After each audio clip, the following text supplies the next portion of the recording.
Bapak, Ibu, saudara-saudari, adik-adik kaum muda yang terkasih, jumpa lagi dengan saya, Pastor Jack Buran SSCC dari Rumah Retret Batam Oase Center. Mari kita siapkan hati kita untuk mendengarkan dan merenungkan firman Tuhan. Bacaan dari surat kepada orang Ibrani. Saudara-saudara, peliharalah kasih persaudaraan. Jangan kamu enggan memberi tumpangan kepada orang. Sebab dengan berbuat demikian, beberapa orang tanpa menyadarinya telah menjamu malaikat-malaikat. Ingatlah akan orang-orang hukuman, karena kamu sendiri pun adalah orang-orang hukuman. Ingatlah akan orang-orang yang diperlakukan sewenang-wenang, karena kamu sendiri masih hidup di dunia ini. Hendaklah kamu semua penuh hormat terhadap perkawinan, dan janganlah kamu mencemarkan tempat tidur, sebab orang-orang sundal dan pesina akan dihakimi Allah. Janganlah kamu menjadi hamba uang, tetapi cukupkanlah dirimu dengan apa yang ada padamu, karena Allah telah berfirman, Aku sekali-kali tidak akan membiarkan engkau, dan aku sekali-kali tidak akan meninggalkan engkau. Sebab itu dengan yakin kita dapat berkata, Tuhan adalah penolongku, aku tidak akan takut. Apakah yang dapat dilakukan manusia terhadap aku? Ingatlah akan pemimpin-pemimpinmu yang telah menyampaikan sabda Allah kepadamu. Perhatikanlah akhir hidup mereka, dan contohlah iman mereka. Yesus Kristus tetap sama, baik kemarin, hari ini, maupun selama-lamanya. Demikianlah sabda Tuhan. Bapak, Ibu, saudara-saudari, adik-adik kaum muda yang terkasih, Shalom. Apa kabar hari ini?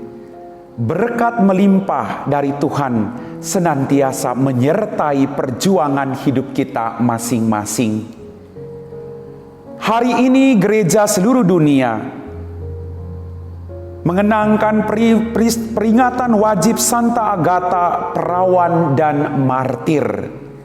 Dalam bacaan dari surat kepada orang Ibrani dikatakan, peliharalah kasih persaudaraan, jangan kamu enggan memberi tumpangan kepada orang lain.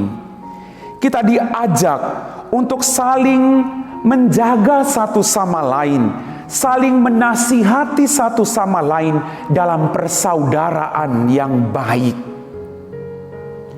Bapak, Ibu, saudara-saudari, adik-adik kaum muda yang terkasih, ingatlah akan orang-orang yang diperlakukan sewenang-wenang, karena kamu sendiri masih hidup di dunia ini. Hendaklah kamu semua penuh hormat terhadap perkawinan. Kita diajak, kita diingatkan kembali soal perkawinan. Anda yang melakukan perkawinan, Anda yang hidup dalam bahtera perkawinan, diajak untuk senantiasa hormat terhadap perkawinan, dan janganlah kamu mencemarkan tempat tidur, sebab orang-orang sundal dan pesina akan dihakimi Allah. Maka yang dituntut dari seorang suami dan istri adalah kesetiaan. Suami dan istri dipanggil dan disatukan oleh Allah agar mereka boleh setia satu sama lain, saling menghargai satu sama lain, saling mengembangkan pribadi masing-masing, saling memberkati satu sama lain dalam kehidupan mereka. Maka orang tidak sekedar menikah, tapi bagaimana orang memaknai arti dari perkawinan itu sendiri. Perkawinan adalah lambang kesetiaan Kristus terhadap gereja. Maka pasangan suami istri diajak untuk tetap setia satu sama lain, dan diajak untuk jangan sampai mengotori atau mencemari perkawinan dengan persinahan, karena akan dihakimi oleh Allah sendiri. Bapak, Ibu, saudara-saudariku yang terkasih, Orang yang menikah dipanggil untuk saling menguduskan pasangannya. Tidak ada pasangan yang sempurna, tidak ada pasangan yang super hebat, tapi pasangan disatukan oleh Allah dengan segala kekurangan dan kelebihan masing-masing. Dan dengan segala kekurangan dan kelebihan itu, pasangan saling mengingatkan, saling melengkapi satu sama lain dalam perjalanan bahtera keluarga kalian. Janganlah kalian menjadi hamba uang, tetapi cukupkanlah dirimu dengan apa yang ada padamu. Kita semua butuh uang. Saya juga butuh uang, Anda juga butuh uang. Tetapi uang bukan segala-galanya. Jangan sampai kita hanya sibuk mencari uang, mencari harta kekayaan, lalu kita lupa untuk duduk bersama dengan keluarga kita tercinta. Jangan sampai kita sibuk mencari uang, lalu kita lupa untuk menyapa orang-orang yang kita cintai, mendengarkan keluh kesah mereka, dan hadir bersama-sama dengan mereka.